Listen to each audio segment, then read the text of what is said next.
We are a month, just one single month into 2026. And honestly, guys, I'm not sure if I could take much more of this year already. I've already seen too much in January, gotta be honest. Because as it is being reported in numerous outlets, the government has finally released another batch of Epstein file documents. Sometimes lightly, sometimes heavily redacted, of course. This dump has been a total of 3 million documents, including thousands and thousands and thousands of images and videos, as well as emails from Jeffrey Epstein himself. And there have been some very curious points of exposure. There's been some questionable stuff that we've learned about Elon Musk, Bill Gates, but I'm not just bringing this up to talk about politics, because there is at least one major relevant story to the music world coming out of this file dump, which was making waves on social media this weekend. Apparently Jay-Z and also Pusha T's names turn up in these documents. So I thought we would look at the doc in which their names turn up and see what exactly is going on. I want to say before we go any deeper into this video, this type of content for this channel is usually pretty difficult to do. Typically involves a lot of censorship and kind of dancing around literally the topics that we are discussing as a means of not getting these videos demonetized. Because frankly, for those of you who want me to be discussing these issues, if these videos aren't getting monetized, YouTube is not sharing them to you, regardless of how vital the information in them may be. So please just know if certain details are being edited or glossed over a little bit, it is not my intention to sort of downplay the severity of what is being discussed here. These documents are public record and you are well within your right to look them up for yourselves and see what's in them too. In fact, I recommend that you do that and you not just simply trust any one single source or random people on the internet to tell you what is in these files. Okay, so what has turned up here is in just this single 2-page file from the FBI, which I will read through now. It is described as having been logged in July 10th of July, 2019. It came in at 8:20 a.m. Eastern Time over the FBI National Threat Operations Center hotline. This person called to identify herself as a victim of Jeff and others. Now, before I go deeper into this, I do want to say that the information here was sent in via a call through a number where when contacting the FBI, they have to take and they have to log all of this stuff legally because it is public information, even if it's not necessarily publicly available per se. It's the public information in terms of the government needs to own it and keep track of it. And the reason that's important is that there is a delineation between the nature of this and what we've broadly been discussing as Epstein files up till this point, meaning investigation-related documents the FBI collected while charging and convicting Jeff, which what we're reading here is not related to any investigation of the sort. Rather, it is a tip that, as far as I know, the FBI has not followed up on or have shown any further proof of investigating. But in approximately 1994, blank revealed herself to blank as a past victim of abuse by Jeff, described the abuse occurring during parties, further identified blank as a friend of blank. Again, the redactions.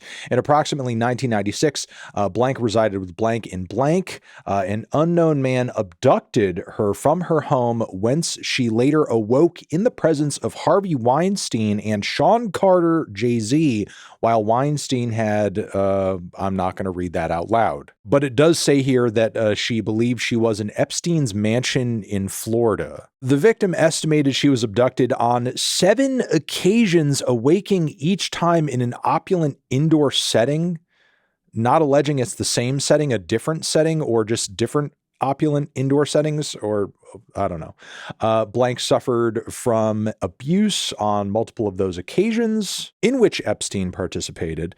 Blank recalled Leon Black and William Barr, current United States Attorney General, being present during some of the occasions of abuse. In approximately 2006, Blank last recalled being abused by Epstein. Okay, so this is the first half and the section in which Jay-Z's name comes up. And while an allegation is an allegation is an allegation, what has me kind of skeptical here is the time frame in which Jay-Z is cropping up here. 1996, which is not the earliest point of his career, but early enough in terms of his studio album discography. He was barely having moved out of Marcy at that point, and his first record only sold like 43,000 copies. There's been a litany of debates going back and forth about like whether or not it would have been believable for Jay-Z to sort of have been in these kinds of circles way back in 1996, which I know the waters do get muddy a little bit because of how popular and massive Jay-Z is as a figure now. So as a result of that, it's kind of easy to almost like, always imagine him in that frame when, I'll be real, regardless of what people want to say in terms of Jay-Z's relevance within hip hop at that point, white people, specifically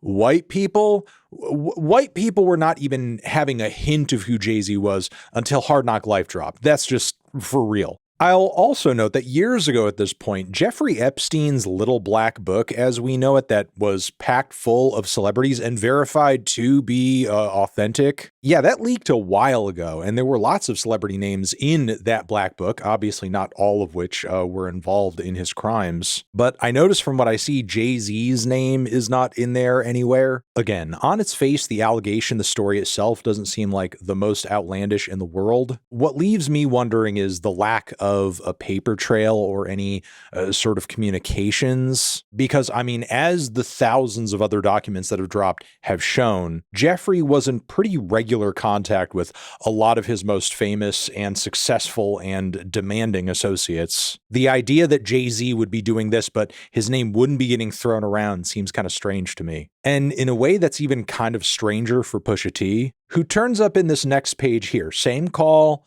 same allegation, just continued. So on each occasion in which this person was being abducted as well as taken advantage of, she believed she was drugged, clouding her memory, and attributed the drugging as frequently performed by persons assigned as handlers, whom she described as persons who established friendships with the victims. Among her handlers, blank identified the artist Pusha T. Another allegation comes after this, but I want to address this part first, because it's very difficult to square given the specificity of this timeline here. Because again, the victim says that she was abducted 7 times between the years of basically 2006 and 1996. And within that period of time, at the beginning of which, keep in mind, Pusha T is a 19-year-old from Virginia. For an unspecified amount of times, Pusha T was drugging her and was also her handler. Again, it's not specified how many times Pusha T was involved in this process, but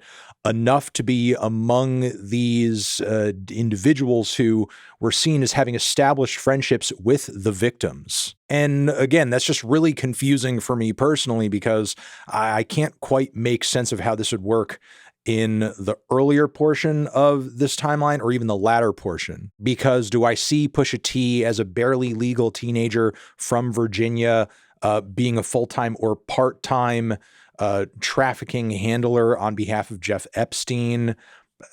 That I don't know. But even deeper into the 2000s, at the height of Clips's popularity and success, I have a difficult time making sense of this too. And again, maybe it wouldn't if the allegation were merely, Pusha T was among the many celebrities that Epstein was involved with during that time. But no, the handler framing makes it seem almost as if he's like working for him. You want me to believe that Pusha T, while being one half of Clips and kind of building up this fledgling rap career, is a part-time, full-time handler for Epstein? So again, while obviously turning up in this file dump has me really worrying and really concerned, simultaneously the idea of Pusha T in this portion of his life finding the time to serve in this role for Jeff, while also doing it and leaving basically no paper trail, no communications of Jeff to him back and forth in this recent dump anyway, again, has me kind of wondering.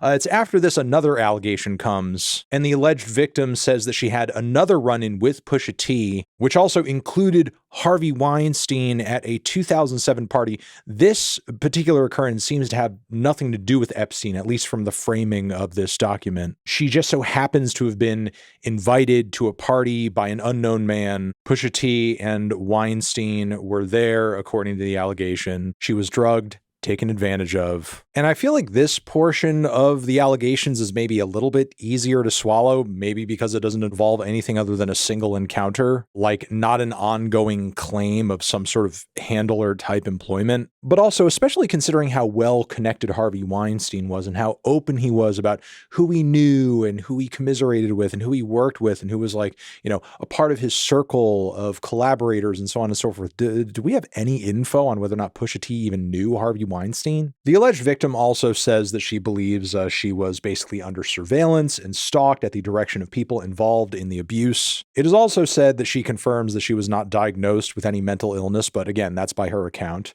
And also says she refused to provide a physical address, advising that she maintained no permanent address. Rather, she moved between staying at different hotels. Look, a lot of people coming into this video are going to be curious as to what my personal assessment of all of this is, what it means. And let it be known, I'm not a fucking FBI investigator. If I was, I probably would have looked into this immediately to the best of my abilities to see whether there was any validity in it or not. But as it currently stands, this has me concerned, but I'm also kind of skeptical because there are also no corroborating images, videos, or emails citing anything in this allegation, or even that there was a direct line of communication or even an indirect line of communication between Jay-Z and Jeff and Pusha T and Jeff. Because as some of these emails indicate too, sometimes Jeff was having discussions with others through a third party. I will also say, given our recent video on Michael Jackson with respect to these documents, there is reason to question and wonder about the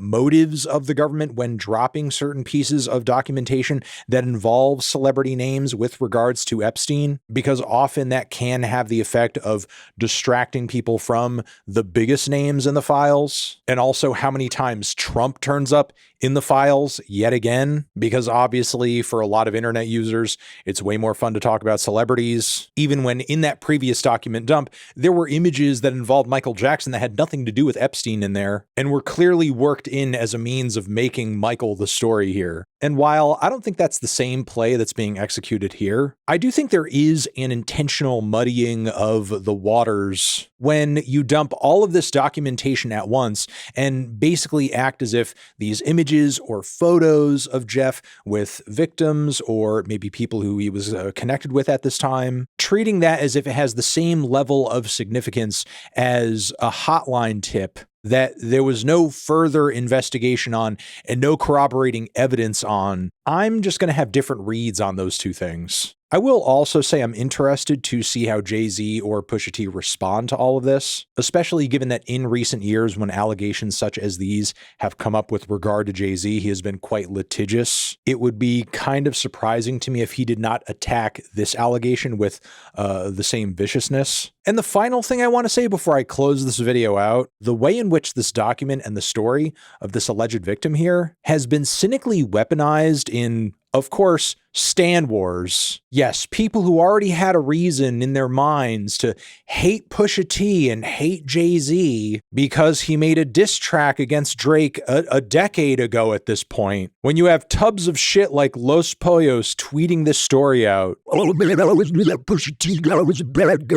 When morons like that are coalescing so quickly around a story like this, it just reads as a little desperate and transparent. Like, I'm sorry, no, I don't wholeheartedly believe that the OV-ho fan base who watched Champagne Papi cheer for the freedom of Tory Lanez after he shot Megan. No, I don't believe that fan base cares about the well-being of women. And look, even without an Epstein connection, hip-hop and the music industry at large has had issues along these lines for years. Jay-Z for years had pretty close connections with R. Kelly, and even more figures have been closely connected to Diddy, be it through their personal life or their music. I mean, even Push. So look, guys, I'm not coming on here to say like, oh, there's no reason to question anything. There's no reason to be concerned about, various allegations going on within the music industry. For sure, absolutely, positively there is. But is this particular document here, like, you know, setting off alarm bells in my head, not fully. But there could be corroborating information coming out on the way, given that this is making the kind of buzz and headway that it is as a story. We'll just have to see. So as of right now, I'm going to leave it there. Over here next to my head is another video that you guys can check out. Hit that up or the link to subscribe to the channel. Anthony Fantano, forever.